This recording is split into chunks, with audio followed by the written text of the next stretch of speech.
नमस्कार दोस्तों, चलिए आज हम जानेंगे कि अच्छे लोग हमेशा दुख क्यों पाते हैं। अर्थात अच्छे लोगों के साथ बुरा क्यों होता है, जबकि अच्छे लोग बहुत ज़्यादा मेहनत करते हैं, सारे काम अच्छा से करते हैं, लेकिन फिर भी ये दुख क्यों पाते हैं। बहुत बार अच्छे लोग किस्मत के आगे हार जाते हैं। वे जो चाहते हैं ऐसा कुछ भी नहीं होता, हालांकि वे परेशानियों से लड़ना जानते हैं। सफलता कैसे मिलती है उन्हें पता है और इस तरह वे परेशानियों से लड़ते रहते हैं, लेकिन उनकी भावनाओं को कोई भी समझ नहीं पाता। वे अच्छे रास्ते पर चलना जानते हैं। ऐसे लोग अपना रास्ता खुद तय करते हैं, उन्हें ना बोलना नहीं आता। एक अच्छे इंसान कभी भी किसी चीज़ के लिए ना नहीं बोलता। यदि किसी ने उन्हें कुछ करने को कहा तो वे तुरंत हाँ कर देते हैं, चाहे उन्हें कितनी भी परेशानियों को झेलना क्यों न पड़े। वे हर हालत में मदद करने के लिए तैयार रहते हैं। इसी कारण लोग ऐसे लोगों का फ़ायदा उठाते हैं। ऐसे लोग स्वयं मुसीबत में पड़ जाते हैं, लेकिन दूसरों को मुसीबत में पड़ते देख नहीं सकते, क्योंकि किसी बात पर जल्दी भरोसा कर लेना उनकी आदत होती है। इसलिए उनको जीवन में हमेशा धोखा मिलता है, मगर फिर भी वे अच्छे इंसान कभी भी किसी बात को धोखा नहीं दे सकते। खुद धोखा मिलने के बाद भी वे हमेशा दूसरों की मदद के लिए तैयार रहते हैं। वैसे तो आज के ज़माने में इंसान को कभी भी आंख बंद करके भरोसा नहीं करना चाहिए, वरना उन्हें दुख के अलावा कुछ भी नहीं मिलेगा। अच्छे लोग साफ दिल और अच्छे मन के होते हैं। वे सोचते हैं कि हमारी किसी बात पर किसी को बुरा न लग जाए। वे अपने खुशी से पहले दूसरे की खुशी के बारे में सोचते हैं, अपने ज़रूरतों को पूरा करते हैं, पहले दूसरों की ज़रूरतों को पूरा करते हैं। अच्छे इंसान हमेशा आपको आगे बढ़ने का हिम्मत देते हैं। अपनी भावनाओं को कभी भी अच्छे इंसान व्यक्त नहीं कर पाते। उनको लगता है कि शायद उनकी बातों से दूसरा परेशान ना हो जाए, इसलिए वे अपनी भावनाओं को अंदर ही छुपा कर रखते हैं।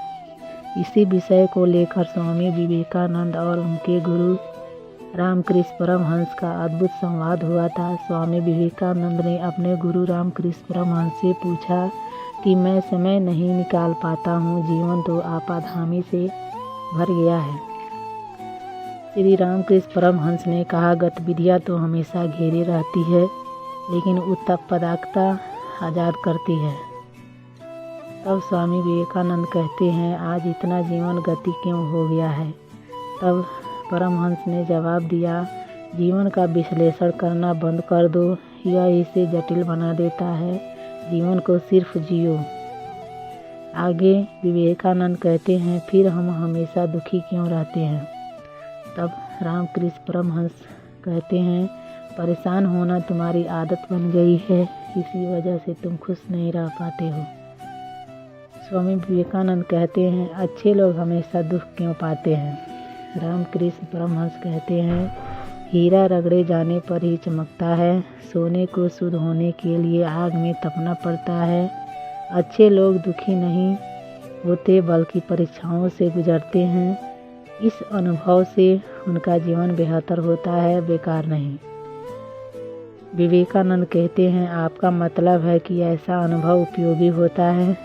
तब रामकृष्ण परमहंस कहते हैं, हाँ, हर लिहाज से अनुभव एक ठोकर शिक्षक की तरह है। पहले वह परीक्षा लेता है और फिर शिक्षा देता है, यानी सीख देता है। तब विवेकानंद कहते हैं, समस्याओं से घिरे रहने के कारण हम जान नहीं पाते कि किधर जा रहे हैं। तब रामकृष्ण परमहंस कहते हैं, अगर तुम अपने बाहर झांकोगे तो जान नहीं पाओगे कि मैं किधर जा रहा हूँ। रामकृष्ण परमहंस कहते हैं, अपने भीतर झांको, आंखें दृष्टि देख देती है, हृदय राह दिखाता है। विवेकानंद कहते हैं, क्या असफलता सही राह पर चलने से ज़्यादा कष्टकारी है। तब रामकृष्ण परमहंस कहते हैं, सफलता वह पैमाना है जो दूसरे लोग तय करते हैं, संतुष्टि का पैमाना तुम खुद तय करते हो। विवेकानंद कठिन समय में कोई अपना उत्साह कैसे बनाए रख सकता है।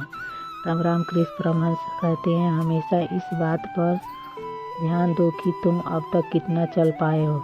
बजाय इसके कि अभी और कितना चलना बाकी है। जो कुछ पाया है हमेशा उसे गिनो और हासिल न हो सका तो उसे नहीं। तब विवेकानंद अगले क्वेश्चन करते हैं, लोगों की कौन सी बात आपको हैरान करती है? तब रामकृष्ण परमहंस कहते हैं, जब भी वे कष्ट में होते हैं तो पूछते हैं मैं ही क्यों।